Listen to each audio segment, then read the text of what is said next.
Romance anime has been a genre in anime that has existed for a long period of time. I mean, even though there's so many romance shows, there has to be at least one that many, including yourself, have watched from time to time. I mean, I know there's some people who probably have only watched a couple romance series, and then there's some people who watched a ton of romance series, but even then, you still have to acknowledge the fact that this genre isn't going to go away anytime soon. And there's been a lot of romance series that have become very memorable or very iconic that a lot of people seem to always talk about. But if there's one romance series that I have never seen a lot of people talk about, and in fact it seems like it's a series that maybe people have not really watched or have just simply forgotten about it, it's a series that's called More Than a Married Couple But Not Lovers. Now what makes this series very interesting is because I have actually watched this series, but I have not seen a single person actually talk about this series even after it finished airing. And this romance anime actually came out during the fall season of 2022, so it hasn't been long since the series came out, but yet there's still not many people talking about it, which is a shame because not only do I consider this to be a very underrated series, but also it does a lot of things that are very unique and very creative from the other romance series that I have watched. So what is the story of this series all about? What makes More Than a Married Couple But Not Lovers so unique apart from the other romance series that I have watched?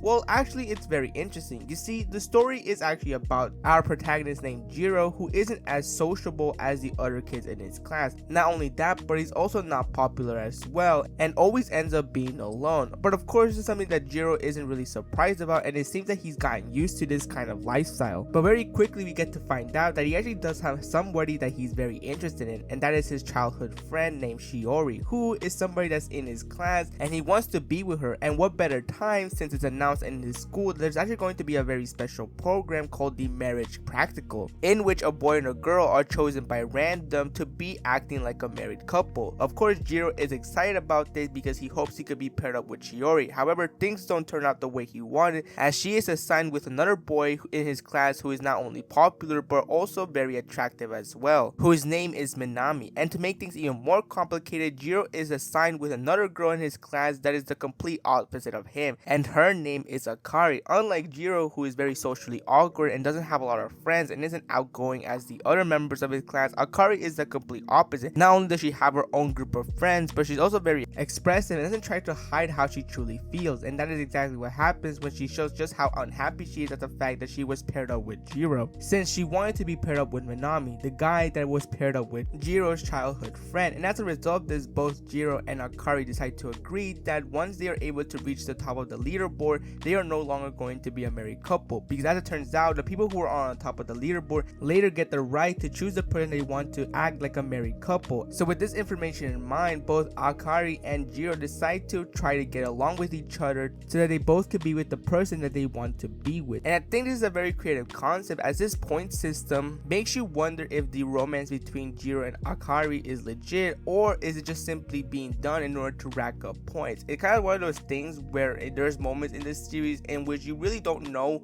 whether it's actual affection towards each other, or is it only being done in order for them to reach the top of the leaderboard and get what they truly want. But with that being said, obviously things between Akari and Jiro aren't always going to stay the same, and this is greatly shown in Akari, since at first she didn't really think highly of Jiro, but that all completely changed once she started to spend more time with him and got to see a side of him that she normally never really saw. But at the same time, she's also very teasing at Jiro, and oftentimes some of the things that she does to him makes him very flustered and very nervous around her, which of course for some people it may be annoying seeing this kind of trope in the male protagonist, but in this case it's very tolerable, and it just goes to show just how different both Akari and Jiro are. But while Jiro may only think that she's only doing this in order to rack up points in order to get into the leaderboard, for Akari is completely different, as you can quickly see that she's very conflicted on her feelings on Jiro. Obviously she still has some feelings for the other boy, that being Minami, but she's now very conflicted as to what her feelings are of Jiro. Is it just simply all in her head, or is she legit starting to fall in love with the person that she didn't really think she would ever fall in love with? But that wouldn't be the only conflict in this series, as even Jiro himself has a conflict throughout the series. You see, we all know that Jiro has a crush on his childhood friend Shiori, and for a time there was always that question as to why didn't Jiro ever confess to his childhood friend about how he actually feels.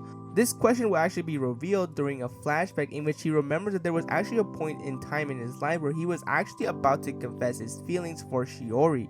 but during that time he never had the courage to actually tell her how he truly felt about her, and that is something that you can quickly see has always been in his head. You can quickly tell that this is something that Jiro doesn't like about himself. He doesn't like the fact that he's not honest with his actual feelings and always tries to run away from his problems instead of facing them head on. But he wouldn't be the only person to have this very similar conflict, as even his childhood friend Shiori has a very similar conflict like his. And this is what really makes the series all the more different than your typical romance, because unlike the other series in which the childhood friend barely gets attention or doesn't get any more deeper character development, this series is completely different, as Shiori is also given the spotlight with Jiro, and we get to learn more about her as a character, in which we come to find out that she also has feelings for Jiro as well. And just like Jiro, she also had a very good opportunity to reveal her feelings to Jiro, but just like Jiro as well, she was very nervous about the outcome and never really expressed how she truly felt, and that is something that's always been on her mind. And of course she becomes even more nervous now that Akari is part of Jiro's life. And what really makes this series all the more great is the fact that she already tries her best to try to get Jiro to be by her side, but she's not using very cheap tactics or is trying to destroy the relationship between Jiro and Akari, which is really great to see, because now as the viewer you are conflicted as to who you should root for. Should you root for Akari to be with Jiro, or should you root for the childhood friend to end up being with Jiro? That is something that really makes this series all the more interesting, because this series isn't trying to focus too much on the who is going to end up with Jiro. It's more like the series trying to focus on how is Jiro going to end up with the girl he likes. And I think that's a really great approach, because oftentimes romance series focus too much on the who is going to end up with who, rather than focusing on how the two characters ended up being together and being by each other's side. But while Shiori is making moves to have Jiro by her side, she's also at the same time still very conflicted as to how she should approach things. She doesn't want to be too aggressive oftentimes, because she doesn't want to affect the relationship that they already have, because she's worried that things might get awkward if she does anything that will make him uncomfortable. Which just really goes to show is that while Shiori does want Jiro to herself, she's not going to be very pushy about it, and she doesn't want to make things between them awkward. However, despite Jiro caring about Shiori a whole lot and him clearly wanting to be with her,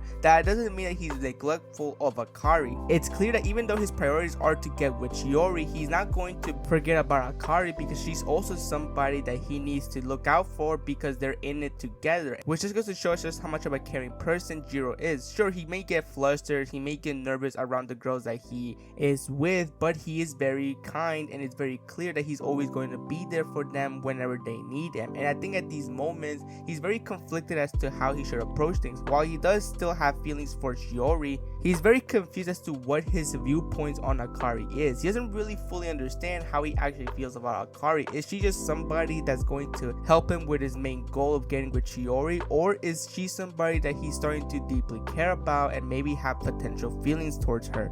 And I think this anime does a really good job at showcasing just the complexity of love. Love is a very unpredictable thing. You may fall in love with someone that you've known for a really long time, but then someone else comes in your life, and that's when things start to become more difficult, as you wonder who you should choose and what are the steps to take in order for something to happen. And that's something that a lot of people experience. Even people who have been in a lot of relationships still experience these kind of things. Now, something else that's also very creative about this series that has nothing to do with the story or the characters, it's just simply the art style. I really do enjoy this art style, and I don't really see it a lot in romance animes have a similar art style like this series. I mean, I just really do enjoy the vibrant colors and just how really colorful the whole places are sometimes. It really makes everything pop, and I really do wish that other romance series have unique art styles like this one, because you don't really see this a lot in a lot of animes. You oftentimes see a lot of very similar art styles, and oftentimes they're very identical to some other series. Not saying that every series is like this, because there are some series that are very creative with their art styles. I just wish you get to see more of these kind of art styles in the near future, just so that we could have some more variety. So overall, this series is very worth watching. I mean, it gets very interesting in the end, as not only do we see Jiro's and Shiori's relationship deepen, but we also get to see Akari finally confess her feelings to the guy she liked,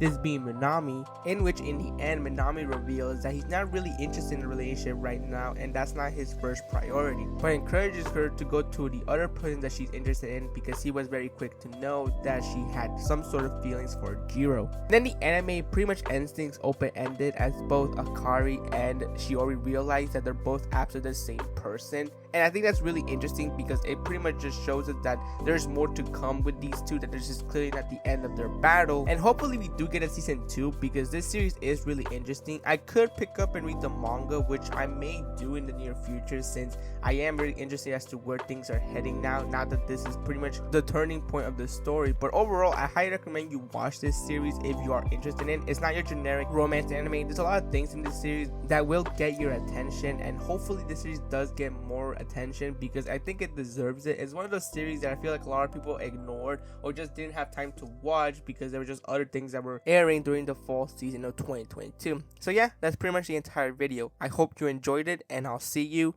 next time.